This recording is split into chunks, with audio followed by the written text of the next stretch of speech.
Bienvenue dans Au-delà des performances, le podcast qui met en lumière comment une bonne hygiène de vie peut devenir une véritable force motrice pour exceller, tout en restant aligné avec ses valeurs et en préservant sa santé mentale et physique. Je suis Carole Messonnier, naturopathe, et dans ce podcast, je vous invite à découvrir les coulisses de la réussite des dirigeants et des entrepreneurs. Ensemble, nous allons à la rencontre de celles et ceux qui, derrière leurs performances, partagent leurs routines, leurs défis, mais aussi les leçons qu'ils ont tirées de leur expérience.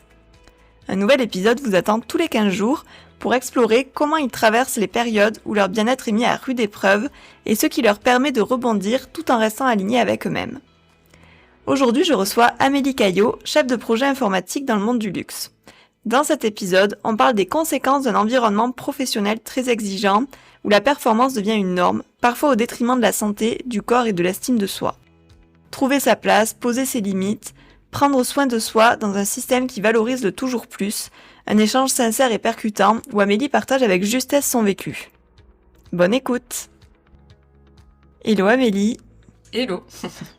Pour commencer cette interview, est-ce que tu peux te présenter, nous dire un peu qui tu es ? Oui, alors je m'appelle Amélie, j'ai 35 ans, j'habite à Paris depuis 13 ans bientôt. Je suis chef de projet informatique et je pratique à mon compte depuis 5 ans maintenant. C'est quoi d'ailleurs qui t'a donné envie d'être à ton compte ? Passer du salarié au freelance ? Alors c'était hasard et un peu la force des choses. En fait, en 2020, j'avais quitté mon emploi salarié pour partir voyager. J'avais pris des billets pour faire le tour du monde. Tout était parfait, tout était on track. Et puis le Covid est arrivé. Et j'ai pas pu partir. Et du coup, c'était encore le confinement et en panique un peu de pas savoir que faire de ma vie. Je me suis mise à mon compte et je me suis dit au moins ça m'évitera de repartir dans un CDI et dans un truc trop contraignant pour pouvoir être flexible et repartir en voyage quand la pandémie s'arrêterait et que je pourrais. Et au final, 5 ans plus tard, j'y suis toujours. Donc voilà. Sans regret du coup le passage ? Non, déjà c'était une opportunité à saisir, donc voilà, je regrette pas. Ça m'a apporté beaucoup de choses professionnellement. Ça m'a permis aussi d'avoir pas mal de flexibilité ces dernières années. Et du coup, j'ai pu faire un voyage, même si c'était pas en 2020, c'était pas le tour du monde comme j'avais prévu. Mais j'ai pu partir un an de 2022 à 2023, prendre un an de break professionnel. Et oui, ça a certains avantages quand même d'être en freelance. Après, je sais pas si je le ferai toute ma vie, parce que ça a aussi des inconvénients. Mais voilà, c'était une période dans ma vie. T'as repéré quoi du coup comme avantages et inconvénients sur ce statut ? Alors, avantage, j'ai mis du temps à y arriver, mais les congés. Ah. Parce que là, actuellement, j'ai enfin trouvé un rythme où j'arrive à demander des congés. À poser un peu, à faire des breaks en tout cas Voilà. entre tes missions ou C'est vrai que quand j'ai commencé, je m'étais un peu dit: «C'est génial» parce que les missions, alors moi je suis freelance, mais c'est un format un peu particulier en fait. J'ai pas plusieurs clients et je fais pas mes journées comme je veux. J'ai en général un client pour qui je travaille 5 jours sur 5 pendant une période donnée et je suis sur site avec les autres collaborateurs et je suis comme une employée, c'est juste que j'ai pas un contrat en CDI. Donc j'ai pas non plus une liberté Ouais. à laquelle on pourrait S'attendre, penser à s'attendre exactement en étant freelance. Mais cela dit, quand j'ai un client comme je les appelle de bonne volonté, on peut trouver des compromis pour prendre des vacances. Et de fait, je prends plus de vacances que quelqu'un qui est salarié. Et accessoirement, j'ai pu l'année dernière et cette année faire 1 mois complet de break, ce qui n'arrive pas trop quand on est employé normalement. Ouais. Donc voilà. Mais c'est assez récent. Parce qu'au début, j'avais plutôt tendance à pas prendre de congés. Ça contrebalance un peu. Voilà, c'est ça. En fait, j'avoue que là, il y a beaucoup, beaucoup de monde qui s'est mis en freelance ces dernières années à Paris. Parce que le mot a fini par se passer que c'était Le bon plan. un bon plan, sauf que ça devient plus un bon plan quand tout le monde le fait. Et là, je n'ai pas l'intention de quitter ma mission actuelle, mais je sais pas si après ça, je repartirai en freelance. Là, j'envisage sérieusement de me remettre en salariat parce que j'ai pas envie de me battre pour des miettes de pain. Parce que pour le moment, c'était très confortable. J'avoue, depuis 2020, j'ai pas eu à démarcher des gens ni à chercher activement une mission. À chaque fois, on est venu vers moi et j'ai pu négocier Ton contrat, mon contrat, le taux de facturation quotidien, journalier, etc. Donc, plutôt position de confort et non pas que je fuis l'inconfort, mais voilà, vu que je suis pas attachée plus que ça au statut. statut exactement, je me dis voilà, je profite tant que c'est là et je verrai après cette mission-là ce qui se présentera à moi. Et dans les inconvénients, du coup, c'est quoi que t'as pu trouver de gênant ou de négatif ? Alors, il y a clairement la charge mentale, mais ça, je pense que tu connais, parce que alors, à nouveau, certes, j'ai cette facilité de j'ai pas à démarcher de clients, j'ai pas à faire de support de communication et cetera. C'est ça, là-dessus, je suis très reconnaissante de ma situation, c'est vraiment un luxe. En revanche, il y a de la paperasse, quoi. Mmh. Moi, j'ai un comptable parce que je suis en SASU, donc Dieu merci pour, son existence. Mais il n'empêche qu'il faut signer des papiers, qu'il faut lui faire les notes de frais, qu'il faut, Et ouais. voilà, maintenant je me paye donc il y a tout ce qui est URSSAF, Mmh. impôts et cetera. Enfin bref, j'en Toute la passe et des gestion meilleurs. derrière, Exactement et c'est vrai que là, ça m'a passé au bout de 5 ans, mais jusqu'à il y a encore pas si longtemps, j'étais persuadée que quelqu'un allait venir toquer à ma porte et dire: «Excusez-moi madame, vous nous devez plein d'argent, ah ouais. vous êtes une fraude, qui vous a donné l'autorisation d'être, gérante d'entreprise? Vous êtes une incapable». Voilà, c'était un peu ce que Ah ouais. j'avais. C'était la peur vraiment du redressement financier ou c'était même complètement lié à un syndrome de l'imposteur? Les 2. Ouais. Les 2, c'est, parce que finalement quand tu es, c'est curieux en fait quand tu es freelance, tu as une position où tu vends un service, alors que Ouais. quand tu es salarié, tu es juste là. Oui, tu fais ton travail, Tu quoi. fais ton travail et en France, en plus, on a des situations assez confortables où, même si tu fais pas ton travail, souvent Tu as ton salaire quand même, quoi. exactement. Là, il y a un peu un truc de, j'ai un contrat, on m'a donné une mission, je mets des guillemets, qui est de voilà, je délivre des projets informatiques. Mais c'est vrai que si demain, ils considèrent que je délivre pas suffisamment ou que, ils ont une coupure de budget ou que le Mmh. management change et qu'ils aiment pas ma tête. Ouais, tu es sur la sellette, quoi. Voilà et la réalité, c'est que bien que tu aies un contrat avec un préavis, c'est des grandes entreprises donc moi, je fais pas le poids et si demain, ils veulent que je sorte, je sors. Ouais. Donc il y a un peu ce truc-là et c'est vrai que comme tu es dans une position où tu vends une prestation, je me dis: «Ah mon Dieu, mais je suis pas légitime» et encore aujourd'hui, souvent, même quand on me propose de faire des nouvelles choses au travail, je suis là: «Mais j'ai pas de légitimité à faire ça». Mmh. Donc voilà et après, peur du redressement, après il y a aussi effectivement, j'ai peur de l'État français qui un jour viendrait me voir en me disant, que j'ai Mmh. oublié de payer plein d'impôts Ouais. ou d'URSSAF ou que C'est sais-je tellement complexe que voilà, donc j'ai vraiment fait l'écureuil, les premières années, j'avais du mal à dépenser mes sous et encore aujourd'hui, je considère que c'est ma société qui a gagné de l'argent et pas moi. mmh, Moi, je me paye un salaire qui est très raisonnable, raisonnable quoi. et je suis je fais très attention à mon argent. C'est aussi pour ça que je suis un peu plus rassurée maintenant et que je prends des vacances, c'est parce que, j'ai le temps de voir venir et que j'aime plus mettre de côté. Donc voilà, mais ça, c'est le gros inconvénient globalement, c'est un peu cette crainte et la paperasse et après, il y a quand même une part d'incertitude, hein. C'est que même si moi je suis à nouveau, hein, dans une position plutôt confortable parce que j'ai jamais eu à démarcher, qu'il y a du travail sur ce que je fais et qu'en plus maintenant comme ça fait longtemps que je suis à Paris, j'ai quand même un bon réseau. Mmh. Donc maintenant j'ai plus trop de difficultés, enfin si demain je devais changer, je pense que je trouverais une nouvelle mission Facilement. relativement rapidement, Mmh. même si c'est pas la mission de mes rêves. Mais il y a toujours cette crainte un peu de se retrouver sans rien. J'ai des amis qui sont freelance et qui sont restés, 6 mois sans mission. Mais 6 mois sans travail et sans revenu, c'est long, quoi. Ouais, ouais, Donc c'est clair. et au même titre, les gens l'oublient parfois, mais si demain j'ai un accident, que je me retrouve à pas pouvoir travailler ou j'ai que mes yeux pour pleurer, quoi. Ouais, ouais, là, tu as Donc pas d'arrêt maladie, de quoi que ce soit, voilà, j'ai une copine qui est enceinte, elle est freelance, elle a pas de congé maternité. mmh. Donc ça fait réfléchir quand même parce que Il est assez précaire le statut d'entrepreneur quand ouais, même en France, hein, parce que quand on pense entrepreneur, on pense qu'aux gros PDG qui brassent des millions. mmh, Alors c'est sûr, ils ont peut-être pas ces problématiques-là, clairement. mais je pense que pour les 95 autres qui galèrent beaucoup plus, c'est vraiment précaire comme situation. Ouais, Dès que clairement. tu as un souci en tout cas, quoi. C'est pour ça que je me pose des questions depuis ces dernières années, en plus, des expériences personnelles qui ont fait que ça te rappelle douloureusement qu'on n'est pas invincible et que, la un accident est vite arrivé, oui, donc Ouais. parce qu'en fait, l'année dernière, je me suis fait une fracture, je pouvais pas aller au bureau.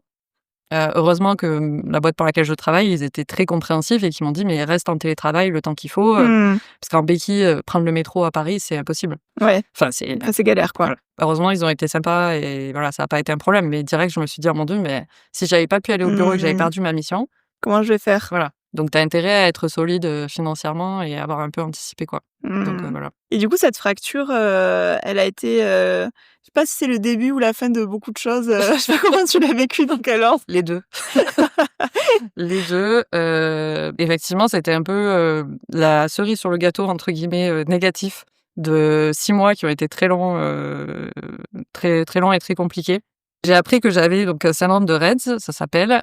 C'est un syndrome de déficience énergétique qui intervient chez les gens dès lors qu'ils font trop de sport par rapport à leurs apports nutritionnels, Mmh. en gros. Bon, après, je suis pas experte. Je pourrais mettre les références, Mmh. pour les gens qui écoutent le podcast, pour aller, écouter Barbara Vulpini et Manon Deverne qui ont fait plein de recherches là-dessus.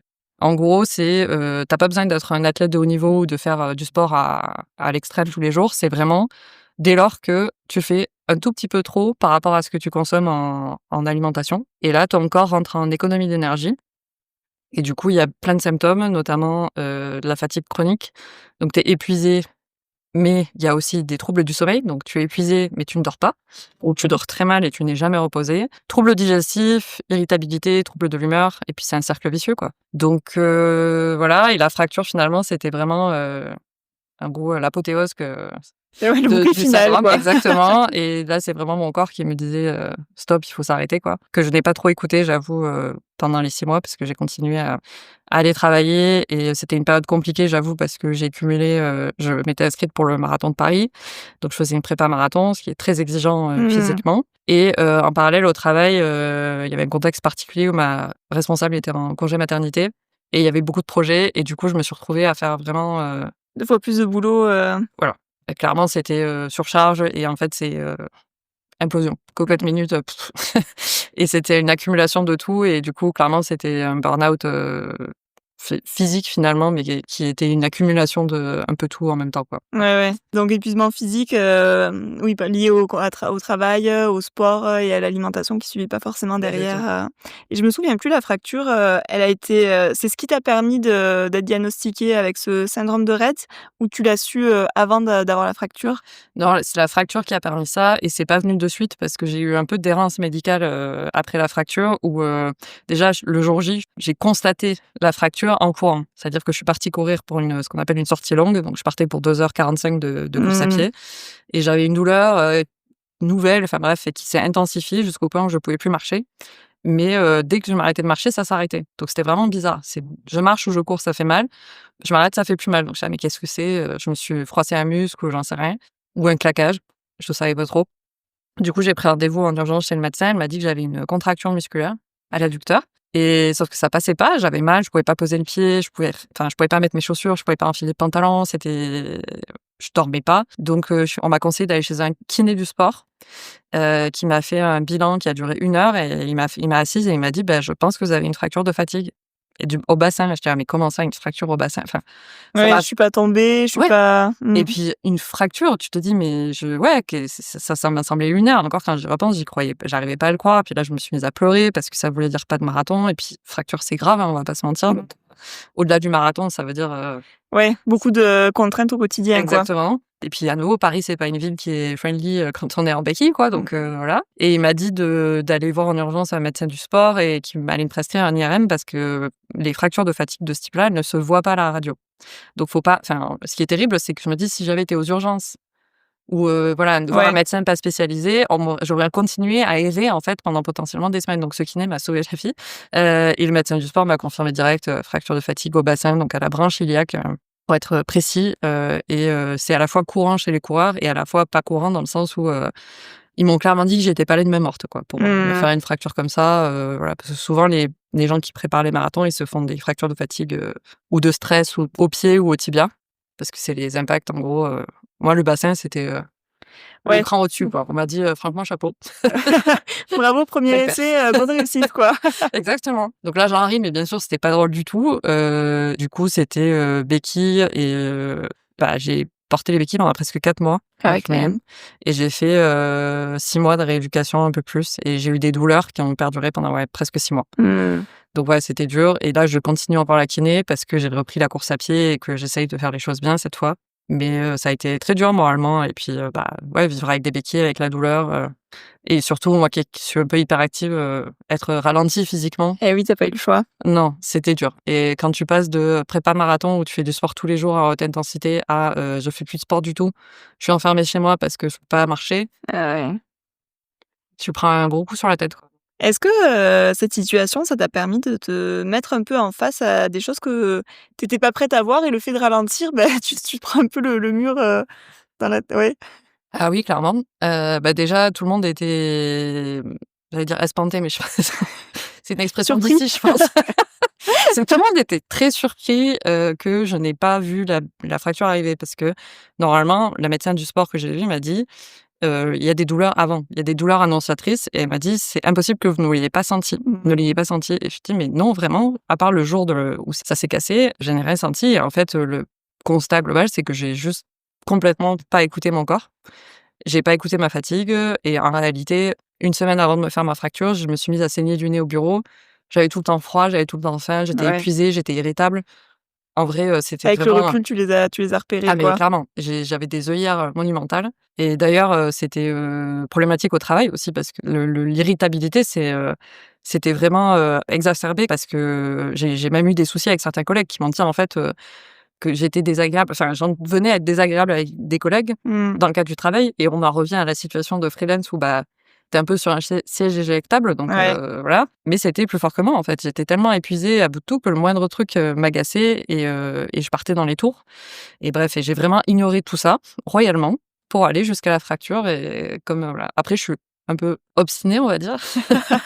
Donc j'avais décidé que j'allais courir un marathon, j'avais décidé et peu importe ce que mon corps, Mmh. disait quoi, en gros, il fallait que ça arrive et voilà. Donc clairement, ce que j'ai appris, c'est, là, je reprépare le marathon.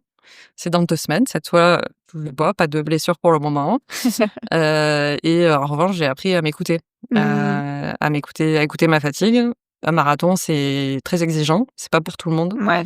et moi qui ai pas fait de sport, enfin, qui me suis mise à faire du sport comme ça assez tard dans ma vie, c'est pas quelque chose à prendre à la légère donc oui, quand on a couru 2h45 le samedi matin, ben, on fait pas, On n'enchaîne pas encore voilà. derrière, ouais. On fait pas des folies tout le week-end et on se repose et voilà et on prend soin de soi un peu et après sur la nourriture aussi, parce que, bah, du coup, le problème de fond, c'est que je me sous-alimentais parce que j'ai un peu des troubles du comportement alimentaire comme beaucoup de femmes, je pense, de mon âge, Ouais. malheureusement La question de poids, c'est une question, qui concerne, bah, oui, je pense comme tu dis, toutes les femmes de ouais, notre âge. On est toutes, tout le temps au régime, en fait, oui, concrètement. Donc c'est vrai que c'est une vraie problématique et c'est pas si facile de s'en défaire, de se défaire de la culpabilité qui va avec, de trouver ce qu'il faut parce qu'il y a 10 000 modes, 10 000 informations sur, qu'est-ce qu'on doit manger, qu'est-ce qu'on doit mmh, pas manger et cetera et c'est un sujet qui est très compliqué et qui rajoute beaucoup à la charge mentale aussi, notamment des femmes, quoi. clairement et puis en plus, c'est dur de de trouver des informations là-dessus parce que, moi, j'ai vu une fois que j'ai compris, la cause de tous les problèmes que j'avais eus, je me suis dit: «Va voir des diététiciens du sport, des nutritionnistes du sport Mmh. pour te donner un programme alimentaire adapté à ta pratique» et la première elle m'a dit: «Ah non, mais à votre âge, vous avez plus à manger de féculents». Ah, Sauf ça me qu'en fait choque. ouais, mais le truc régime des années Ah 80, ouais, putain, Ducan limite. hyper dangereux, quoi. Voilà et je lui ai dit: «Ah ben, on a eu des échanges lunaires où, finalement, elle me disait presque: «Beh, mangez que des protéines». J'étais là: «Non mais d'accord, mais Ducan, c'est terminé, en fait, Ouais, enfin, c'est allô, quoi» clair. et du coup, là, j'en ai trouvé une nouvelle, elle m'a dit: «Ah non, alors ça, non». Elle me dit: «Pour, la pratique que vous avez, c'est, limite 100 grammes de féculents, crus par repas». Mmh. Un truc imbouffable, enfin bref mais elle m'a donné des alors c'est petit à petit, hein, parce que clairement quand on a des TCA, c'est Oui, compliqué. tu peux pas tout changer du jour au lendemain. Mais je me suis fait la réflexion, en fait, elle m'a donné des conseils par rapport à la course à pied et par exemple, avant de partir courir, elle me dit: «Il faut prendre un truc sucré» et en fait, il faut du sucre, du sucre, du sucre Mmh. et ça fait bizarre parce que moi, je me suis toujours interdit de manger du Et sucre ouais. et sauf qu'en fait, je vois la différence, c'est que quand je mange ce qu'elle me conseille, je performe Mmh. et en fait, c'est la première fois où je me suis dit: «Ah mais la nourriture, c'est un carburant! Donc Ça c'est à sert à ça que ça, ça en fait! sert! Ça sert à C'est pas juste fonctionner». pour nous faire grossir! Et tu sors un peu de ce truc de c'est soit une punition, soit une, récompense. Ah ouais. C'est, là, tu te nourris parce que ton corps en a besoin, parce que tu vas aller chercher, tu vas lui demander de faire des efforts et en fait, il peut pas faire des efforts si tu lui donnes pas à manger. Mmh. Et même pendant que tu cours, il faut manger toutes les demi-heures, il faut manger quand tu fais de l'endurance Ouais, des et glucides. ça, pareil, c'est hyper, difficile de s'habituer. Moi, j'ai couru pendant des années sans rien manger, Mmh. mais j'ai couru fatiguée. Ouais.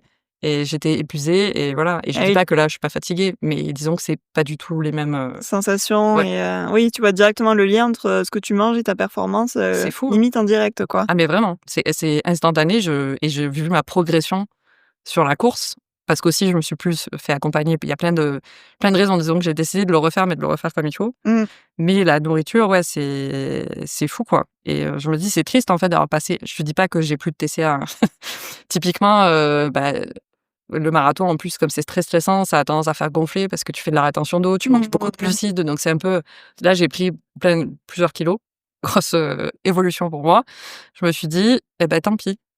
En fait, tu cours un marathon. Tu peux pas être au régime et courir un marathon. Ouais, Donc tu verras après» et en fait, il y a de fortes chances que post-marathon, quand, l'entraînement redescendra et que je mangerai, moins de sucre et moins de trucs, ça va se régulariser tout seul, exactement quoi. et voilà, quand j'aurai une pratique de course à pied, standard, bah, Mmh. ça va sûrement revenir et voilà et je me suis dit: «Ne fixe pas dessus, tant pis».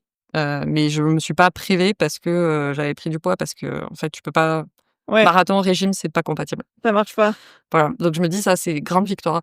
Ah ouais, oui, j'allais dire, c'est une sacrée leçon au final, ce marathon qui t'a apporté parce que quand on a été testé, enfin, c'est quand même un vrai sujet le poids et accepter de prendre des kilos pour atteindre ses objectifs, c'est, limite, contre-productif de tout ce qu'on a appris, tout ce qui a pu être, programmé, en tout cas plus jeune, quoi. Ouais, bah, c'est pas facile, hein, je te cache pas, hein, mais le «mantra» entre guillemets que je me suis fixé, c'est, en gros quand, j'ai pris le dossard l'année dernière. Alors l'année dernière, j'ai pas pu courir le marathon, mais en fait, le lendemain du marathon, j'ai reçu un mail, comme j'avais été inscrite, j'avais une prévente et en fait de rancœur un peu, tu sais, de challenge à la vie. Je me Ouais, suis dit: «Ah, je prends mon dossard pour l'année prochaine, on verra et tout» et j'ai hésité parce que j'ai fait une course en décembre à 10 kilomètres parce que du coup, j'ai fait ma rééducation. Ensuite, j'ai repris la course à pied en septembre et en décembre, j'ai couru un 10 kilomètres et en fait, je m'étais fixé un objectif et que j'ai pas atteint et j'ai passé la journée à être odieuse avec moi-même, à me dire mais des choses horribles de, «Mais c'est pathétique de s'entraîner comme ça pour un tel résultat, tu es nulle, pourquoi tu cours?» enfin vraiment des trucs horribles et je me suis dit: mmh, «Mais ça pourquoi tu cours si c'est pour être horrible avec toi-même, en fait?» ouais, et après il y a beaucoup de coureurs visiblement qui ont un peu ce discours intérieur de on se compare beaucoup, on se met la pression alors qu'en fait, ben, on prépare pas les JO, on s'en fout, quoi. mmh, C'est est-ce que tu as kiffé ta course ou pas? Et est-ce que tu profites du moment? Est-ce que tu te sens bien après? Et si tu te sens pas bien après, ça sert à rien. Enfin, faut arrêter. Et du coup, je me suis vraiment forcée à pas faire le marathon pour faire le marathon. Je me suis dit: «Si tu y vas, il faut que tu kiffes, il faut mmh. que ça reste un plaisir, sinon ça sert à rien». Pas juste le challenge, quoi. Exactement et surtout, il faut que tu sois fier de toi parce que, en fait, si tu arrives à la sortie et que tu dis: «Ah mais mon temps il est nul», non, non, Ouais, on fait pas un marathon pour se dire qu'on est nul. c'est clair. Et du coup, voilà, là, je me dis, parfois j'ai des petits moments où je «rip» entre guillemets, mais globalement, je me dis: «Bah, déjà, en fait, tu peux être fier de tout ce que tu as fait, tu peux être fier de ta progression, peu importe le résultat du marathon» et là, mon objectif, c'est fini. Au marathon, c'est finisher, donc c'est courir le marathon, peu Ouais. importe le temps que ça me prendra. Bon, même si je me fixe une allure pour, voilà, parce qu'il faut. Il faut, avoir un rythme, on va dire, mais voilà, je me fixe pas le de challenge ou quoi que ce soit. C'est un challenge en soi, en fait. Bah, complètement, ouais. Et du coup, ouais, c'est gros travail là-dessus de se recentrer sur pourquoi on le fait et en fait, juste d'être plus douce avec moi-même, en fait. Mmh. D'arrêter De se d'être fouetter, voilà, sur tout, quoi. exactement. Il y a c'est bien de se fixer des challenges. En plus, moi, j'aime bien, voilà, mettre toujours un peu la barre un peu plus Mmh. haut, mais il faut rester raisonnable et en fait, faut accepter aussi les cartes qu'on a, quoi. C'est, moi, voilà, j'avais pas des parents qui étaient des grands sportifs, j'ai pas fait d'athlétisme. J'ai commencé la course à pied à 5 ans, Ah, c'est hyper impressionnant, hein, 5 c'était ans, un oui, voilà. marathon, J'exagère, peut-être, 6, je sais plus ouais, exactement, enfin mais bon. voilà. Je courais vite fait, quoi. Ouais, Là, faire un marathon, en soi, c'est déjà, une progression énorme, donc waouh, remettons ouais. l'église au milieu du village et en fait, ce sera bien d'arriver à le terminer. Surtout que Sans fracture. en forme et content de soi. Mmh. Non, parce que c'est ça, c'est, finir le marathon, par exemple, les gens, ils parlent beaucoup du mur du marathon. Tu as dû en entendre parler, toi qui es dans la nutrition Ouais, je suis pas trop dans le sport donc bah, c'est passionnant. Mais il y a un truc qui s'appelle le mur du marathon. En gros, c'est autour du 30e ou 32e kilomètre, ça dépend un peu des gens. Tu prends un mur, en gros. Mmh. C'est hyper ça devient hyper difficile et il faut vraiment en gros, c'est Au le mental mental, qui quoi. fait que tu termines. Il y a des gens qui me disent: «C'est complètement faux». Ils me disent: «Les gens qui prennent le mur, c'est les gens qui se sont pas entraînés, Ah ouais. c'est les gens qui courent trop vite par rapport à leurs capacités, c'est des gens qui ont pas à manger pendant qu'ils courent, Mmh. c'est des gens qui ont pas bu».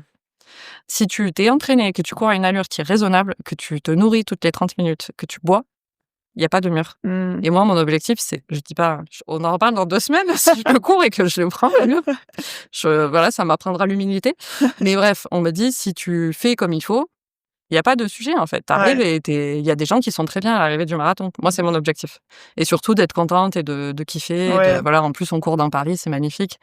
Genre, je courais sur les quais, tu passes, au pied de la Tour Eiffel, tu Ah, passes, c'est un le vrai château de kiff, quoi. Vincennes, enfin voilà. On va partir de l'Arc de Triomphe. Enfin, tu vois, faut profiter du truc, faut pas Mmh. Surtout qu'on discutait la dernière fois des chiffres du nombre de personnes, enfin de pourcentage qui font, des semi-marathons ou des marathons et c'est vraiment très peu de personnes, quoi. C'est une vraie performance en soi, rien que le semi-marathon, tu fais genre un entraînement en ce moment, quoi. Oui, c'est vrai que quand tu prépares un marathon comme ça, tu cours tellement et des longues distances, en fait, le principe, c'est qu'une fois par semaine, tu as ce qu'on appelle une sortie longue, qui est de plus en plus longue pour te préparer physiquement à l'endurance. Et oui, là, en ce moment, je cours au moins un semi-marathon par semaine, plus les autres sorties. Et on oublie parfois, en fait, que juste, Ouais, rien que ça, en fait, c'est une performance en soi c'est et clair. c'est cool. C'est pour ça que là, je me dis, en vrai, juste arriver, prendre le départ, c'est déjà Énorme. super. Mmh. Et on verra ce qui se passe après. De toute façon, en vrai, j'ai jamais couru cette distance, donc De toute façon, c'est le but, c'est de pas la courir avant. oui, ah non, il faut pas la courir à l'entraînement, mais je sais pas ce qui va se passer et puis après, je sais pas ce que je vais faire, si je vais continuer à prendre des dossards ou pas. Mais Mmh. j'avais besoin de le faire. Je suis un peu, j'ai un peu ce côté revancharde, D'aller au bout. ouais, voilà. C'était, je refuse qu'on m'empêche de faire des choses. Mais bon, voilà, je me dis: «J'ai appris de mes leçons quand même». Je le fais pas dans les mêmes conditions que l'année Ouais. dernière, donc voilà. Et du coup, donc tu nous disais tout à l'heure que, connecter à son corps, c'était un peu compliqué ou en tout cas de l'écouter. Est-ce que tu as mis des actions concrètes en place pour vraiment reconnecter à tes sensations ou pas? Ouais, bah, déjà, la kiné que j'ai eue en rééducation, elle a été super. Elle me forçait vraiment à m'écouter. Typiquement, il y a des fois où j'arrivais, elle voyait que j'étais fatiguée, elle me disait: «Bon, aujourd'hui, on va faire plus light» et j'étais là: «Non, Mmh. mais vas-y, j'ai envie de progresser». Elle me fait: «Non, non, mais ça sert à rien si tu es fatiguée, tu vas te faire mal et tout» et même en fait, quand tu as une fracture comme ça, la fracture du bassin, tu peux pas l'immobiliser et il faut pas mettre trop de poids dessus parce que ça fait mal, Mmh. mais il faut mettre un peu de poids pour que l'os se recolle. Ouais, ouais, Donc quand tu fais la rééducation, elle me faisait faire du sport, en fait, mais le jeu, c'était trouver le point entre la le bonne balance. exactement, pour que ça fasse, tu sentes que ça «travaille» entre guillemets, Ouais, sans que ça fasse mal. Mais ça, moi, je lui dis: «Mais je ne» j'ai un problème de tolérance à la douleur aussi, où, qui est très élevé. ouais, en fait, j'ai des petits problèmes aussi, c'est comme ça que j'ai réussi à me faire une fracture sans m'en rendre compte, c'est que mais du coup, voilà, elle m'a appris plein de choses en mode, bah, ça, c'est pas normal d'avoir mal. Je me suis rendu compte aussi que j'avais une tendinite au pied et que je soignais pas, alors que c'est très grave parce que c'est comme ça que les coureurs se font le tendon d'Achille, en fait Mmh. et ça, c'est une aponévrosite, c'est hyper courant, donc c'est la voûte plantaire qui fait mal et j'ai ça depuis super longtemps. Elle m'a dit: «Mais tu vis comme ça?» Je suis là: «Bah oui, je sais pas, mais après, il y a un truc aussi, enfin, je sais pas comment ce que tu en penses toi, mais je pense que les femmes aussi, on nous a un peu appris toute notre vie, «Tu mal, bah, tant pis pour toi, tais-toi, Ouais, en fait. encaisse quoi. Vis Ben, on voit avec». rien que pendant les règles, hein. Ah mais c'est ça, Et le nombre de fois où tu envie de te plier en 2 et tu es au travail et il faut garder la poker face de: «Non, non, tout va bien, je exactement. suis pas du tout au bout de ma vie en ce moment». Rien que ça montre vraiment, dans quel contexte on a grandi et on a été, formatés presque, j'ai envie de dire, par rapport à ça. Ouais. Ouais, ouais, non, c'est pour ça que oui, tolérance à la douleur un peu, donc elle m'a fait travailler là-dessus et après, bah, j'essaye de juste de un exercice bête, par exemple, c'est, me demander comment je me sens après les sorties. Mmh. Truc que je faisais pas forcément avant, c'est-à-dire que si dans le programme d'entraînement, pour les courses comme ça, tu suis un programme d'entraînement, c'est, on te dit que tu dois faire ça, telle sortie, tel entraînement. J'allais le faire bêtement, il y a des fois où je revenais en pleurant parce que j'étais épuisée, parce qu'il avait plu, parce que c'était hyper dur moralement, parce que je me sentais pas au niveau et en fait maintenant c'était, ouh, bah, si je le sens pas, j'y vais pas ou alors Mmh. j'ajuste. Tant pis, il y a des fois où au lieu de faire l'entraînement qui était programmé, j'ai fait, un footing, donc un truc, calme. C'était mieux que rien et c'était, voilà, un peu à l'écoute de mes sensations, essayer Mmh. de Lâcher prise un peu là-dessus, quoi. exactement. Et ça, c'est compliqué. Est-ce que tu t'es, mis, genre en mode si je réussis à aller, à atteindre mon objectif, à finir le marathon, à être contente, pour me féliciter, je m'offre tel truc ou, est-ce que tu t'es mis un cadeau à la fin ou pas? Non, je devrais peut-être. Non, après je vais booker des vacances, je pense, pour Reposer? voilà exactement. Mais après non, c'est pas très glam comme, expression, mais c'est me foutre la paix un peu. Ouais. Parce qu'en fait, j'avoue que vu que j'avais commencé la prépa l'année dernière et que je me suis blessée, que, j'ai fait la rééducation et puis que j'ai repris la course, j'ai fait un 10 kilomètres et là la prépa. En fait, j'ai un ressenti, j'ai l'impression d'être en prépa marathon depuis 1 an Mmh. et là, j'avoue, j'ai hâte.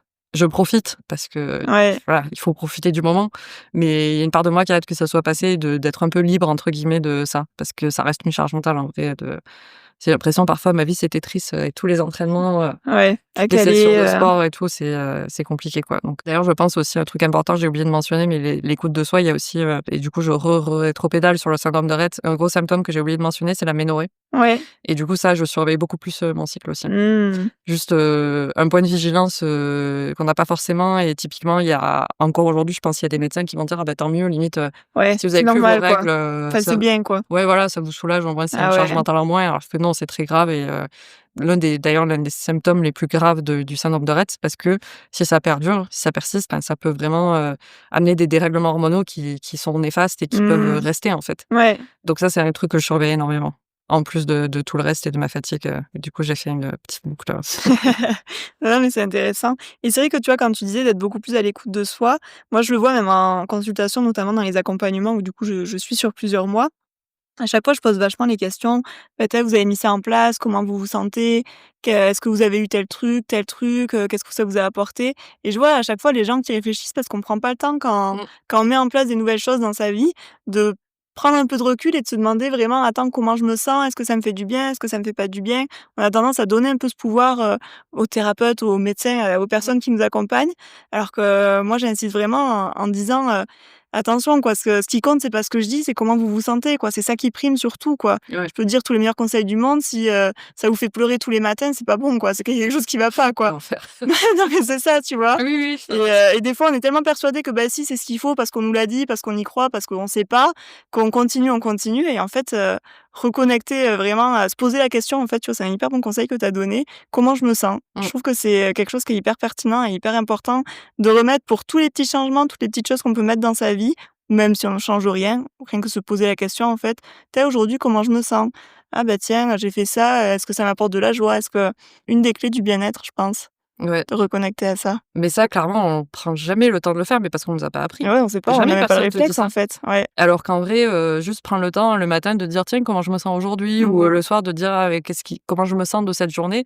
pour, un peu, digérer finalement, ce que tu as vécu. Ouais. Et aussi, c'est bête, j'en sais rien, tu sais que tu vas arriver au bureau ou tu rejoins une copine, comment je me sens? Et parfois, en fait, la réponse, c'est: «Bah, je me sens fatiguée et irritable». Mmh. Et en fait, tu sais que du coup, bah, forcément, tu es pas dans les meilleures conditions pour, affronter ce qui t'attend. Ouais. Mais du coup, bon, bah, peut-être qu'au moins tu es un peu plus indulgent avec toi-même. Tu le Enfin, sais. Ouais, voilà. tu l'as conscientisé. Et peut-être que du coup, le fait de l'avoir conscientisé, tu peux aussi tirer le fil en te disant: «Bah, pourquoi je suis irritable? Bah, peut-être que j'ai pas assez dormi ou peut-être Mmh. que la remarque qu'on m'a fait, ça m'a agacé». Et en fait, ouais, en fait, de tirer le fil de ta pensée un peu, on le fait pas trop. Mmh. Mais après, faut pas, enfin, Sans aller dans l'extrême, quoi. voilà, bah, je sais que moi, il y a une période aussi où, j'avais essayé de faire de la méditation, de la gratitude, enfin, tu sais, tous les trucs qu'on Ouais, entend, tout un machin. temps, ouais. Et je me souviens, il y a un moment où j'étais là: «Mais ça suffit, ça suffit». J'ai l'impression d'avoir 1000 rappels dans la journée, tu as Et 1000 ouais, applications, tu charge as des trucs, mentale.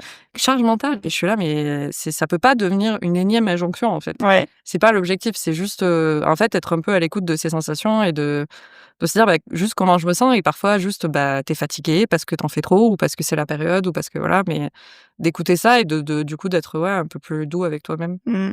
Je dis ça, c'est work in progress chez moi, mais Comment tu ramènes de la douceur, du coup, dans ton quotidien? ben, en essayant de me foutre la paix un peu. Par exemple, moi j'ai tendance à remplir, je suis un peu hyperactive, très hyper. Donc j'ai tendance à remplir mon agenda, à faire plein de trucs, à vouloir toujours, faire 1000 choses à la fois. Et rajouter de la douceur pour moi, ça a été, passer du temps avec moi, annuler. Être Mmh. capable de dire non aux gens, poser des limites. Pas Et facile non plus, ça, hein? non, non, pas facile, les gens ont du mal, enfin après ça fait du tri, hein. Quand tu Mmh. poses des limites et que les gens ont du mal à l'accepter, en général, c'est qu'ils bénéficient du fait que tu n'aies pas de limites. Ouais. Mais après, il faut un C'est peu, intéressant ça comme remarque, tu vois? ouais, Moi, ah j'avais non, jamais, vu comme ça, mais c'est hyper pertinent, de effectivement, quand tu poses tes limites et que les gens passent parce qu'ils bénéficient du fait qu'on je trouve que mmh. c'est hyper percutant comme phrase. Ouais, mais c'est pas de moi, hein, je l'ai entendu, mais Ouais, bah, je elle me est suis dit, super quand même.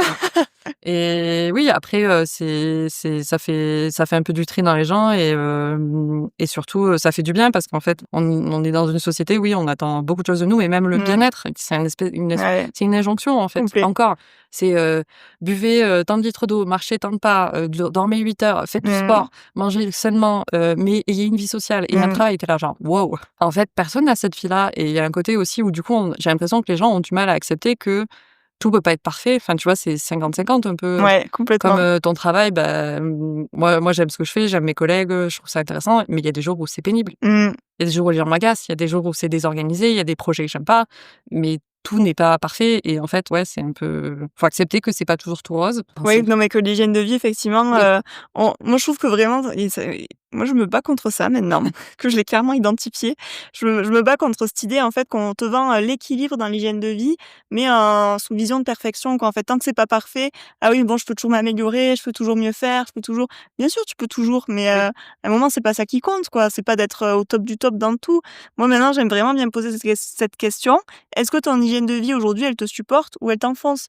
Si elle te supporte, bah, c'est réglo. Si c'est un sujet qui t'intéresse pas plus que ça, on a rien à foutre de l'améliorer encore plus, tu vois? Mmh. Si tu es bien Ouais, ouais. et que ça match. Bon, si elle t'enfonce, ça peut être intéressant effectivement quand même d'aller poser quelques pierres pour aller voir comment la rééquilibrer, mais faut que ça s'intègre dans le quotidien, faut pas que ça devienne une charge mentale, faut que ça reste simple, faut que ça reste Mmh. accessible et des fois, bah, je sais pas, moi le nombre de fois où j'entends: ah oui, bah, là je mange des légumes, mais c'est des légumes congelés ou en conserve». On s'en fout en fait, Ouais, tu manges tes légumes, c'est très bien, quoi. Il y en a plein qui les mangent pas leurs légumes, donc c'est vrai. fais simple, fais en fonction d'où tu pars, d'où tu veux aller et à un moment, ta ratatouille en conserve, c'est mieux que manger juste, ton pain au levain tout seul dans ton coin, quoi. Non, mais c'est vrai, tu vois? Ah non, mais vraiment et puis sur la nourriture, en plus, surtout ces dernières années où il y a beaucoup de mode et Mmh. moi, j'ai été végétarienne pendant plusieurs années. Bah, d'ailleurs, Moi aussi, pour le coup, ouais. j'ai arrêté parce qu'en fait, c'était trop compliqué. Enfin, Mmh. il y a plein de trucs où tu es là, j'allais chez les gens, soit je mangeais du pain, soit je Ouais, ramenais des trucs et j'étais là: «Mais c'est pathétique, en fait». Alors, il y a un entre 2. bien J'essaie sûr. de diminuer ma consommation de viande pour plein de raisons, mais en fait, arrêter totalement, est-ce que c'est une bonne idée? Je pense que ça va dépendre des personnes, tu vois? Il y en a qui arrivent à équilibrer, mais c'est pas si facile que ça d'équilibrer moi aussi, pour le coup, j'ai été, végétarienne pendant 7 ans.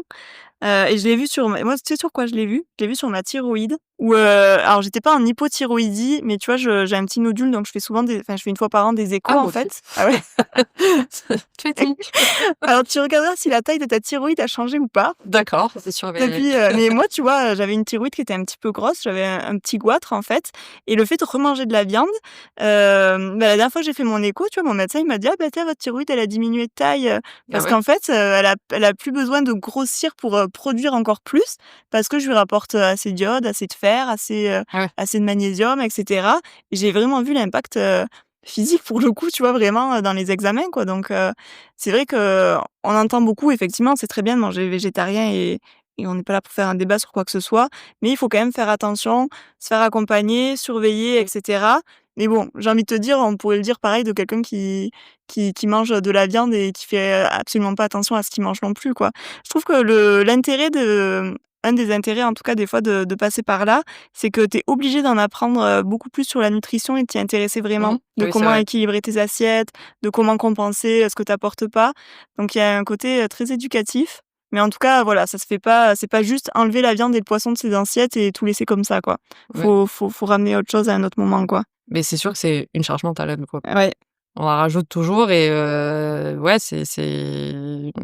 mais même de fait, l'injonction à manger sainement, après moi j'aime pas de toute façon manger je me verrais pas manger de la junk food tout le temps, mais Mmh. peu importe que ça soit, être végétarien, manger sainement, Manger manger sans pour le sport, gluten, machin, manger, ouais. en fait, on travaille et on a tous une vie sociale, Ouais. professionnelle, personnelle et cetera et en fait, si la nourriture devient un frein, c'est-à-dire que si tu dis: «Ah, je peux pas manger au resto avec mes potes Parce parce que, que» je vais manger trop gras ou, voilà, ou parce qu'il y a pas de plat végé à ce resto, non, en fait, ouais. stop. Mais voilà, après c'est facile à dire, hein, moi c'est juste que j'ai été usée par tout ça et du coup, on revient à un mantra, se foutre la paix un peu, Ouais, être un peu doux avec soi-même et c'est être ça. indulgent, quoi. C'est assez dur comme ça en vrai donc C'est ça et des fois, je trouve que c'est important de se retourner, tu vois? Et de voir tout le chemin mmh, parcouru, tout ce qu'on a déjà fait et tout parce que en gros, tu es là tout le temps à te fixer des objectifs, avancer, avancer, mais on prend jamais le temps de s'arrêter et de se retourner et de voir pendant 3 secondes, «Ah ouais, quand même, j'ai avancé, j'ai fait tout ça, j'ai fait ça, j'ai mmh, fait ça», fêter ses petites victoires, enfin, ouais, tu vois? Et ça, c'est quelque chose qui est hyper important aussi à faire, quoi, parce que sinon on voit que la contrainte, que je c'est jamais assez, je peux faire toujours plus, toujours mieux et tu cours sans fin, mmh, derrière un lièvre, quoi.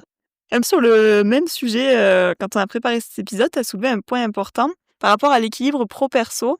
Notamment, en début de carrière, par rapport au fait d'être une femme, de pas avoir d'enfants, la pression que ça peut mettre, tu peux nous développer un petit peu le sujet? Yes. Alors, bah, moi, j'ai commencé à travailler quand je suis arrivée à Paris, donc c'était en stage d'abord, puis en CDD, en CDI, et c'était dans des grandes entreprises et c'était un environnement qui était pas toujours, très sain, on va dire. Après, c'est pas, on a tous des moments où on est la personne toxique de quelqu'un, hein. C'est Mmh. pas un reproche envers les gens personnellement, c'est plus un environnement Ouais. et des codes que les gens ont intégrés.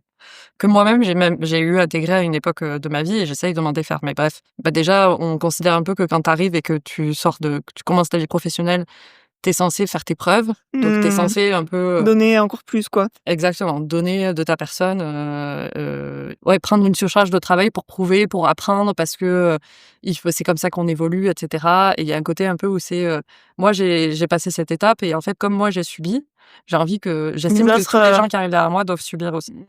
Et des remarques, malsaines, de certaines personnes, oui, qui me disaient que la seule excuse valable pour être en retard le matin, c'était des problèmes de crèche. Ou, du coup, tu te retrouves à pas arriver à gérer. En plus, quand tu es jeune et que tu commences, tu oses pas. Enfin, moi, je Ouais. sais que j'étais très, pas timide, mais un peu, ah bah, il faut respecter le management, très, Mmh.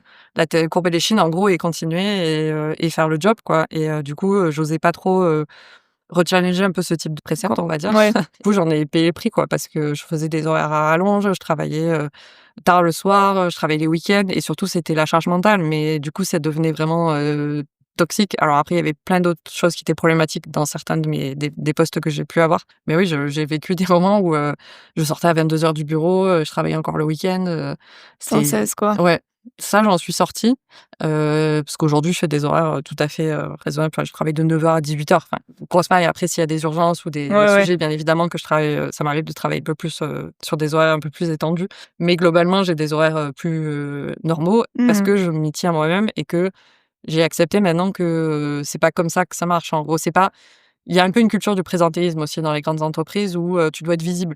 Mmh.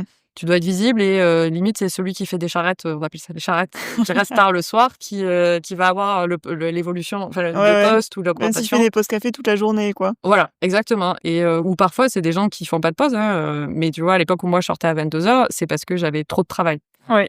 et j'étais peut-être pas suffisamment organisée aussi, mais il y a pas de fierté à avoir. C'est soit on t'a donné trop de travail, soit tu sais pas t'organiser, soit, tu as fait 15 000 postes dans la journée, mais c'est pas une, Une bonne raison dans tous les non. cas, quoi. C'est pas une Une performance, fierté, quoi, ouais. voilà. C'est pas censé être une fierté de partir tard le soir et ça l'était un peu, c'était un peu à la concurrence de qui allait partir le plus tard. Aujourd'hui, moi, c'est plus du tout mon cas. Après, du coup, à cette époque-là, clairement, je faisais pas de sport, j'avais une vie sociale qui était entamée Mmh. et puis même, c'était le travail m'obsédait, en fait, c'était beaucoup dans ma tête parce que, bah, de fait, Ouais, du tu coup, pensais tout ça le temps, quoi. exactement. Après, aujourd'hui, j'ai des horaires qui sont plus normaux, mais enfin, ça fait quelques années, mais j'ai mis du temps à avoir, un équilibre mental aussi. C'est-à-dire que, c'est pas juste partir du travail à 18 heures, c'est quitter le travail à 18 heures, vraiment, Mmh. déconnecter et quand tu pars en week-end et quand tu pars en vacances, couper. Ça, maintenant, je le fais, j'ai plus aucun problème. C'est-à-dire quand je pars, je C'est pars. fini, quoi. C'est fini. Enfin, il y a des fois où il y a des sujets qui me viennent, mais je veux dire, ça m'arrivait de rêver du travail, je partais pas en vacances sans stresser, je pensais aux choses que les gens allaient faire, quand j'étais pas là. Mmh. Ça me faisait culpabiliser de donner des tâches à faire aux gens, enfin, à mon absence, c'était un vrai sujet, quoi et maintenant, je me rends compte que c'est vraiment, c'est l'espace mental, en fait, j'aime bien dire. C'est, tu une bande passante, en gros, comme un ordinateur et Ouais. combien de temps tu veux attribuer dans cette bande passante au travail et moi, je veux pas que ça dépasse, Tant le de soir, temps, en fait. quoi. Mmh. Exactement. Mais c'est pas facile parce qu'après, il y a une réalité aussi de faut pas être hypocrite, on passe toutes nos journées, Ouais. 5 jours sur 7, enfin, pour la plupart des gens, en tout cas, Ouais. au travail. Donc forcément, c'est un temps ressenti qui est énorme. Je pense qu'en cumulé, tu passes plus de temps avec tes collègues qu'avec, ton conjoint ou ta famille, donc voilà, faut pas minimiser l'impact que ça peut avoir. Moi, c'est pour ça que j'aime bien que c'est important pour moi d'avoir un cadre où je me sens bien, où créer des relations amicales avec, mes collègues, c'est important pour moi. Mais voilà, en revanche, le soir, quand je pars, quoi. C'est quoi, du coup, qui t'a permis de shifter là-dessus et de vraiment, réussir à bien couper, pro perso, facilement? 2-3 burn-out. Tu pris à la dure, là aussi? Ouais, c'est à force, hein, j'ai fini, c'est comme la fracture, au bout d'un moment, je finis par apprendre et par me dire: «Ça suffit maintenant, ça suffit».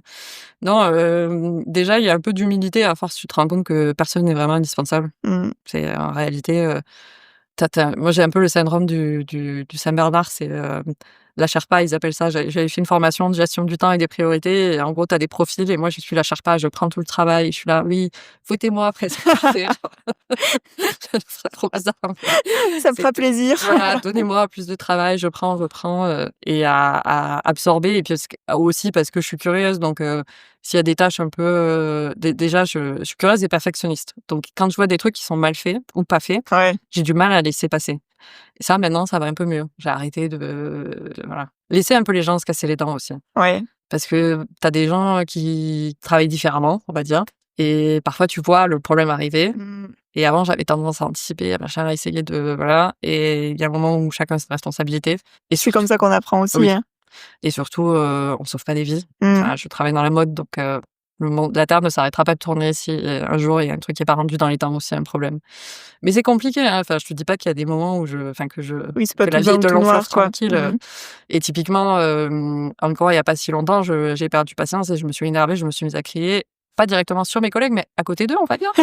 Mais parce que, bah, j'avoue, ma famille a un peu des tempéraments colériques comme ça et moi je suis pas quelqu'un de très, calme et posé, on va dire et j'ai appris aussi, j'ai beaucoup travaillé dans des environnements professionnels où c'était de coutume de crier sur les gens, enfin de Mmh. malsain un peu. Ouais, ouais. Mais après, à nouveau, c'est des habitudes Eh oui, qu'on oui. intègre et je me souviens, c'est des collègues avec qui je travaille depuis longtemps là sur, ma mission actuelle, je les connais depuis, des années et ils m'ont et j après j'étais trop mal, je lui ai dit: «Mais je suis désolée, je m'en veux trop, vraiment désolée de t'avoir crié». Il me fait: «Non, mais il y a pas de problème, on te connaît, on sait que c'était pas contre nous, c'est Mmh. parce que la situation était problématique et cetera, tu étais frustrée». Et je dis: «Oui, mais je veux pas être cette personne, en fait. Je veux pas être cette personne donc la prochaine fois, que je commence à m'énerver, vous me dites, "Va faire un tour"». Et en fait, voilà, parce que, bah, c'est des mauvaises habitudes qu'on peut tous avoir et on a tous c'est là où je dis on a tous été la personne toxique de quelqu'un. Petit à petit, tu te dis: «OK», ou même, avant-hier, j'ai mon collègue qui me dit, «Oui, va voir le stagiaire parce que il faut que tu lui présentes ce projet». Je dis: «Mais pourquoi il est pas venu me voir?» Elle me dit: «Mais parce que tu lui fais peur». Et là, j'ai rigolé et puis après, j'étais: «Ah mais c'est pas drôle du tout, en fait. Pourquoi vraiment ça, je me fais peur?» Mais bon, tu vois, il y a des trucs comme ça où en fait, on n'a jamais fini d'apprendre en vrai, c'est ça aussi. Ouais, C'est beh, que tu peux toujours t'améliorer sur un truc et je crois que c'est le principe même de la vie, hein, de toute façon, exactement. Donc quand tu as réglé un problème, il y en a un autre qui se pointe, mais bon, c'est vrai que quand tu es impliqué et que tu as envie de bien faire, après, moi, en plus, voilà, j'ai ce côté un peu sanguine, très enfin, «dans l'émotion» entre guillemets et ça a ses avantages parce que du coup, bah, tu es très empathique et tu comprends les gens et quand tu fais de la mmh, gestion de projet, ça ça aide aide bien. beaucoup. Mais du coup, ça peut avoir un inconvénient qui est que, bah Oui, des fois, il y a pas des grandes capacités d'absorption, émotionnelle, on va dire. exactement. Mais c'est pour ça que c'est important d'arriver à faire la part des choses et à se dire, à pas te laisser, grignoter par le travail, Mmh, prendre un peu une de recul, voilà. quoi. Parce que du coup, toi, tu as fait, prépa école de commerce. Tu crois qu'il y a vraiment un conditionnement, pendant ces études pour après, vivre, bah, ce genre d'environnement, pour être dans ce genre d'environnement et de courber l'échine, un peu ouais. Oui. Bah, typiquement, la tradition mais comme en médecine ou Mmh. dans plein de parcours universitaires, on a des bizutages qui sont plus ou moins, Violent. violents, ouais. C'est toujours sous couvert de rire et cetera, mais c'est de l'humiliation Ouais. et en fait, qu'est-ce qu'on t'apprend du coup? C'est jour 1, on te dit: «Les personnes au-dessus de toi, qui ont plus d'ancienneté, vont t'humilier et tu vas devoir accepter et sourire et en plus, tu vas devoir avoir l'air content Ah et dire putain, merci» c'est horrible. et en fait, avec le recul, je me dis: «Mais c'est horrible! Ah ouais. Pourquoi on nous fait ça?» Et en fait, c'est juste pour nous habituer à ce qu'on va vivre dans le monde professionnel.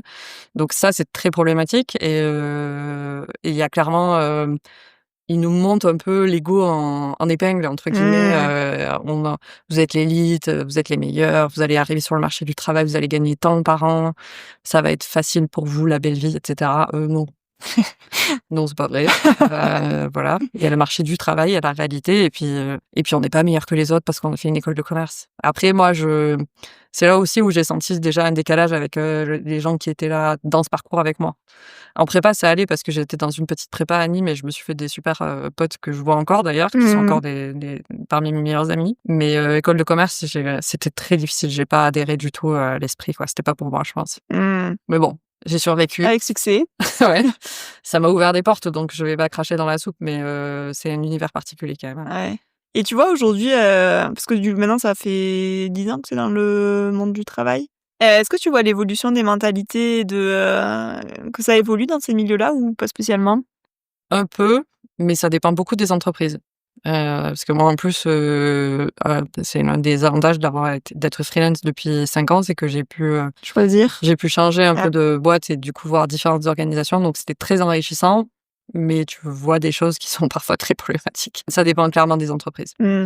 Il y en a beaucoup qui font l'effort et ça dépend aussi du management que tu as. Parce que, par exemple, moi, la mission que j'ai actuellement, le manager de l'équipe, enfin, le directeur des services informatiques, c'est quelqu'un qui est très humain, qui est très compréhensif, qui est très empathique et du coup, il veut qu'on soit bien au travail. Mmh. Alors il n'est pas parfait Ouais, ouais. et puis il y a Mais une il y a cette réalité volonté de sincère, quoi. voilà.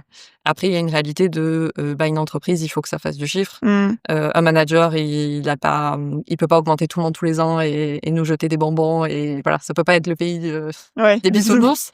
Mais à minima, il est capable d'entendre quand on lui dit des choses, voilà, il y a une vie d'équipe, mais parce que c'est lui qui l'insuffle beaucoup aussi et parce que, du coup, il a recruté des gens qui sont dans le même état d'esprit et cetera. Mmh. Du coup, ça dépend beaucoup de sur qui tu tombes. Dans l'équilibre, pro perso, il y a aussi, tout ce qui est notion de gestion du temps Mmh. et on sait que quand tu es à ton compte, bah, forcément, c'est un vrai sujet. Comment tu le gères, toi, du coup, ce rapport-là? Bah, c'est compliqué puisque comme on l'a évoqué tout à l'heure, j'ai un peu tendance à faire pas du remplissage, mais à surcharger et j'ai du mal j'apprends petit à petit à gérer mon temps, mais c'est clairement un sujet, compliqué pour moi. Après, je suis chef de projet de métier, donc peu compliqué de le faire. C'est, gérer des plannings littéralement et faire en sorte qu'on livre les projets dans les temps, donc petit à petit, j'essaie d'appliquer ça aussi à ma vie et puis à nouveau, même quand tu es entrepreneur, tu as des deadlines, tu es obligé de Mmh. faire des déclarations à des échéances précises, donc voilà, mais c'est vrai que j'ai pas spécialement d'insight là-dessus, c'est, un peu à mon corps défendant que j'ai dû, apprendre à mieux gérer mon temps. Après sinon, c'est s'écouter et faire aussi un peu aussi ce qui te plaît dans la mesure du possible. Ouais. Faire plus de place pour les choses, qui te font du bien, comme on disait tout à l'heure et pas trop essayer de pas trop se forcer. Après à nouveau, c'est un peu un truc de Paris aussi, quand je suis arrivée, j'étais surprise, tous les gens me disaient, «Tu fais quoi ce soir?» J'étais là: «Mais on est lundi, je sais pas, Je rentre chez je moi. rentre chez moi». «Ah bon, tu sors pas ou tu vas pas voir telle expo, machin?» J'étais là: «Ah, les gens ils sortent tous les soirs et Mmh. tout». Après tu prends le rythme. Mais maintenant j'ai un peu, c'est dur de sortir de cette espèce de vortex, Ouais. Moi, j'avoue, j'ai un peu, une idée, mais un peu cliché qui me vient en tête. Je me dis: «Mais en fait, pour suivre ce rythme-là, dans ceux qui te disent ça, il y en a combien qui se droguent ou qui se prennent des trucs pour suivre ça, quoi?» il y en a. Ouais, c'est ça. Enfin, je me dis, Il y en a. Après, c'est aussi, des gens qui sont toujours fatigués. Enfin moi, l'époque où je sortais beaucoup comme ça, c'était surtout que j'étais fatiguée et que je mmh. m'écoutais pas du tout et que j'étais dans une espèce de rythme, Et tu crois que ce truc de devoir toujours sortir, c'est vraiment, est-ce que c'est la peur de louper quelque chose et à Paris, il y a tellement de choses à voir que du coup, on s'oblige à tout faire? Est-ce que c'est l'image qu'on renvoie, qu'on a envie de renvoyer de la personne hyperactive qui a vu tel truc, qui est toujours hyper buzzy, tout ça? Tu penses que bon, c'est sûrement pas une réponse unique, mais tu mets quoi toi derrière tout ça? un peu les 2 en vrai. Je pense qu'il y a on en revient un peu au présentéisme et à la visibilité en fait, après moi je suis pas de ce monde-là, mais je sais que tu as des gens qui sont là, qui sont invités à des vernissages, des choses comme ça. Il faut y être vu. Mmh. Il faut être vu et il faut avoir un agenda de ministre, sinon, tu pas d'amis, Tu pas de valeur, tu pas de valeur sociale, voilà. Maintenant moi le covid, ça a calmé tout le monde un peu parce qu'on s'est tous rendu compte qu'on était très fatigués et que dormir le soir, c'était bien c'était aussi. vachement bien. Donc heu, donc voilà. Après j'ai plus le même âge aussi, donc je suis un peu sortie de ce rythme, mais oui, oui, je pense qu'il y a beaucoup de c'est m'as-tu vu quoi un peu, Ouais, beaucoup dans l'apparence. ouais. En parlant d'apparence, donc toi, tu es dans le monde, de la mode et notamment du luxe. Tu as évoqué la dernière fois un sentiment de décalage dans certains univers où tu te retrouvais pas forcément, les codes, dans lesquels tu avais grandi. Enfin, nous concrètement, on vient de Lozère et donc on est, des gens simples. C'est quoi du coup à quoi tu as été confrontée quand tu es montée à Paris par rapport à ça, à certains codes sociaux? Alors, bah, déjà l'accent, c'était un vrai problème, hein. Ah ouais.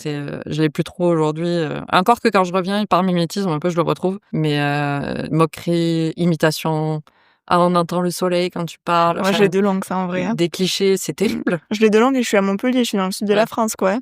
Non, mais c'est bon, les Montpelliérains, ils ont pas d'accent. Ouais, c'est vrai. Franchement, on a plus d'accent que les Je suis Montpelliérains et les complète. Marseillais aussi, donc forcément, c'est problématique.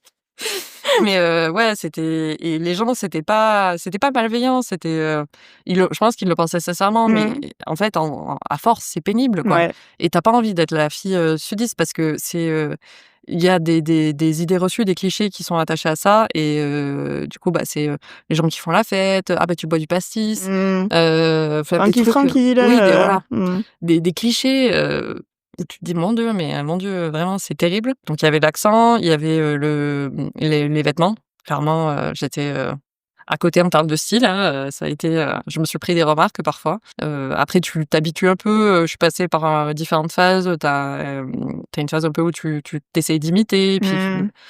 voilà, des errances un peu, on va dire, et maintenant j'ai un peu trouvé mon style et surtout je me suis détachée de ça parce qu'en vrai, ça sert à rien d'essayer d'être Ouais, qui de tu n'es coller, pas et surtout moi j'ai pas d'appétence particulière pour la mode.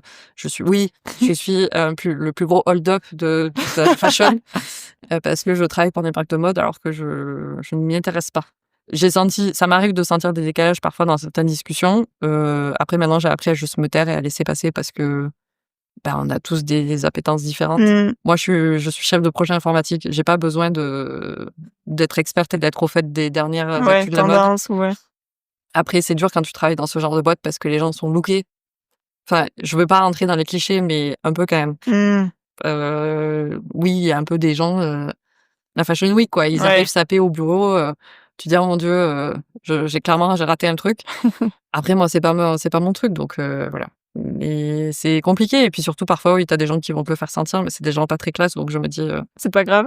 ouais, vraiment, c'est, pas grave et puis ça peut être sur plein de trucs, comme, la dernière fois, on m'a fait remarquer qu'on disait pas bon appétit. Tu sais que toi, tu me l'as dit la dernière fois, je l'ai raconté à un copain et il m'a dit: «Bah, ils disent quoi alors? Tout le monde dit bon appétit?» Bah, en fait, on dit rien. C'est fou, hein? On dit rien, mais après on m'a dit aussi que, cette personne-là était très mal élevée parce qu'en fait, quelqu'un de bien élevé ne fera jamais remarquer à quelqu'un Mmh. qui n'a pas les codes qui n'a pas les codes, tu vois ce que je Ouais. veux dire? Ouais, ouais. Donc je pense que c'est quelqu'un qui Qui avait un envie de peu le rabaisser, plaisir de quoi. rabaisser, Mmh. de faire remarquer que lui savait et moi non. Bah, je suis pas parisienne, je suis pas bourgeoise, je suis pas enfin, voilà. Je suis Amélie, j'ai grandi en Lozère et il y a un peu un côté où, parfois tu sens que c'est un désavantage parce que, bah, dans le recrutement, que ce soit volontaire ou pas, les gens ils ont tendance à faire du mimétisme. Mmh. Donc je pense que peut-être j'ai pu rater des opportunités parce que je ressemblais pas ou que j'avais pas les codes ou que j'avais l'accent ou que voilà, donc les gens Ah me ouais. mettaient dans une case. Ouais.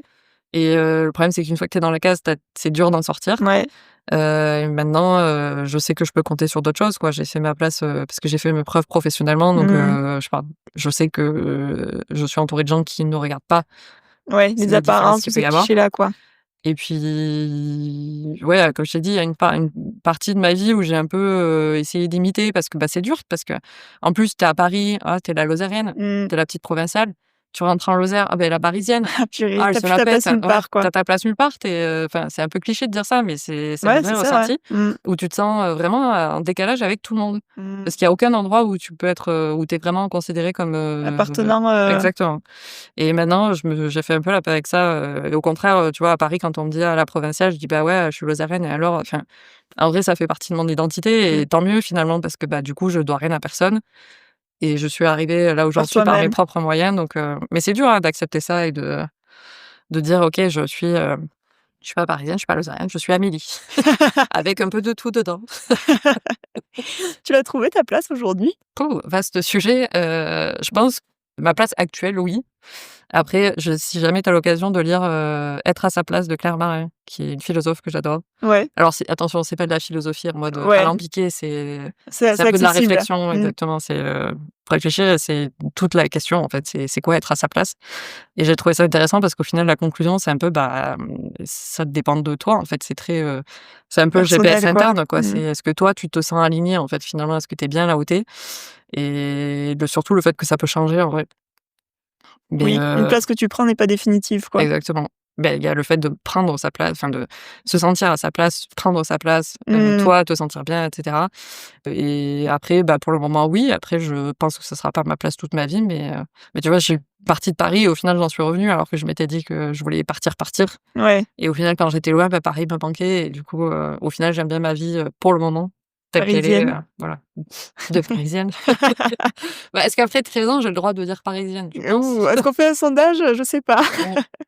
Mais bon, il y a en réalité, surtout que souvent les gens je rigole des gens qui me disent que je suis pas parisienne, mais à Paris, il y a peu de vrais Ouais. Parisiens.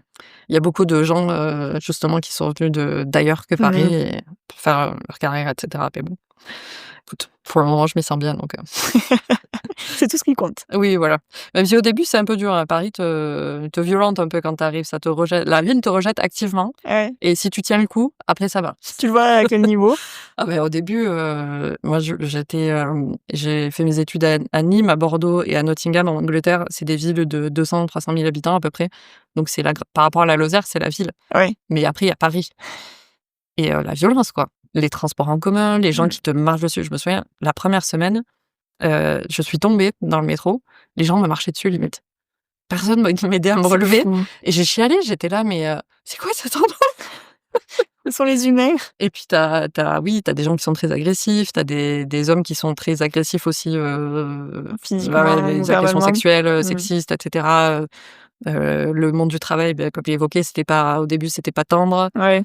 Et puis en plus, pour revenir sur le décalage, je suis arrivée, on m'a mis mon premier stage, on me met derrière un ordinateur, on me donne une boîte mail et on me dit: «Bah, ton travail, ça va être d'envoyer des mails, tu demandes quelque chose, à telle personne». Et j'étais: «D'accord, je peux aller le voir?» «Non, non, tu le fais à mail». Mais je mets quoi dans le mail? Enfin vraiment et je me souviens ma maître de stage, elle m'avait regardée en mode: «Ouh là, on part de loin» et c'était un peu gentiment moquée de moi en me disant: «Ouh là, oui», j'étais là: «Je sais pas, moi j'ai jamais, personne, Bah, fait ça expliquer, quoi. Ouais. dans mon entourage donc tu pars vraiment, de loin, quoi». Et moi je me dis si demain j'ai des enfants ou même des gens dans ma famille qui moi m'ont vu faire et ont entendu parler de ce que je fais, ils partiront avec un petit avantage. Mmh. Mais j'imagine par rapport à des gens qui ont des parents cadres ou qui ont fait, un métier similaire, partent avec un avantage. Non, mais c'est intéressant le milieu dans lequel tu as grandi et les professions de tes parents peuvent vraiment être, un plus ou enfin, ouais, un avantage ou une limite, dans le monde professionnel derrière, quoi. Ouais, Surtout dans des grandes villes comme Paris. oui, clairement. Après moi je renie pas du tout, hein, c'était voilà, Oui, ça tu as m'a appris appris plein autre de chose, choses, voilà. J'ai fait plein de petits boulots l'été parce que ma mère m'a toujours dit que c'était important de travailler. La valeur du travail, voilà, Mmh. c'est quelque chose qui était important pour elle et qu'elle nous a transmis et notre père qui était aussi c'était travailler dur à l'école et ça ira bien après.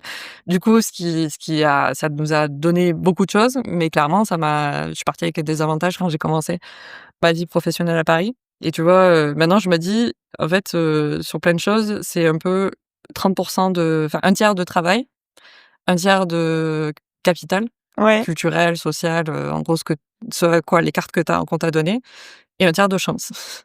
C'est pour tout, les examens, les entretiens d'embauche, les Mmh. rencontres, enfin voilà, tu as toujours un peu ces 3 trucs qui arrivent et puis après, c'est les dés sont jetés et puis advienne que pourra, quoi. J'ai une dernière question pour toi, Amélie. C'est quoi ta définition de la performance? Alors j'y ai réfléchi parce que du coup j'avais Ouais. Tout le monde ne se pose pas la question le soir dans son lit, «C'est quoi ma définition de la performance?» comment ça? Alors du coup, la performance pour moi, c'est déjà aller au bout de ce que tu t'es engagé à faire, Ouais. essayer de le faire bien. Et surtout, essayer de le faire efficacement puisque, l'enjeu c'est pas uniquement de terminer, c'est, qu'est-ce que ça t'a coûté, pardon, d'arriver au Mmh. bout et que ça soit un coût, financier, émotionnel, physique, énergétique, peu importe en gros. Ouais. Ça sert à rien de faire des choses si tu Ça te sors crame, vidé, quoi. voilà. Mmh. Si tu sors cramé, que ça soit dans le sport, dans la vie professionnelle, dans la vie personnelle, c'est important, voilà, de connaître ses limites et de s'assurer que quand on fait quelque chose, on le fait, efficacement. Mmh. Et je parle pas d'une démarche productiviste, c'est vraiment juste efficace pour nous, quoi. Ouais, ouais. Voilà, Oui, en fait, de faire attention à ce que sa jauge d'essence, soit toujours un peu remplie, quoi, pour exactement, pas tomber en panne. tout à fait. Ou pas se casser un truc ou voilà, ou pas finir en burn-out parce que ça ne rend service à personne. Mmh. Trop bien, merci beaucoup. Merci. Où est-ce qu'on peut te retrouver, pour les personnes qui souhaitent te suivre, Sur LinkedIn, éventuellement, et sur Instagram aussi, je poste, des photos, alors ça fait longtemps que j'ai pas posté, mais des photos de voyage, si ça intéresse les gens, donc Mais américains. Je mettrai les petits liens en barre d'infos. Cool. Merci beaucoup. Merci. Et à bientôt. Merci d'avoir écouté cet épisode du podcast Au-delà des performances. Depuis notre enregistrement, Amélie a franchi la ligne d'arrivée du marathon de Paris sans se heurter au fameux mur dont on parle dans l'épisode. Un immense bravo à elle pour cette belle victoire à l'image de son cheminement. Et pour aller plus loin, une fiche gratuite dédiée à la prévention du syndrome de Rett est disponible via le lien en bio. J'espère que cette conversation vous a inspiré et donné des clés pour intégrer davantage de bien-être dans votre quotidien. Si le podcast vous a plu, n'oubliez pas de vous abonner et de laisser une note ou un avis sur votre plateforme d'écoute préférée, cela m'aide beaucoup à faire grandir le projet. Pour continuer la discussion ou en savoir plus sur mes accompagnements, retrouvez-moi sur Instagram à inspiration.naturo ou sur LinkedIn à Carole Messonnier. J'y partage régulièrement des conseils et des inspirations autour du bien-être et de la performance. Encore merci pour votre écoute et je vous donne rendez-vous très vite pour un nouvel épisode. Prenez soin de vous, à bientôt.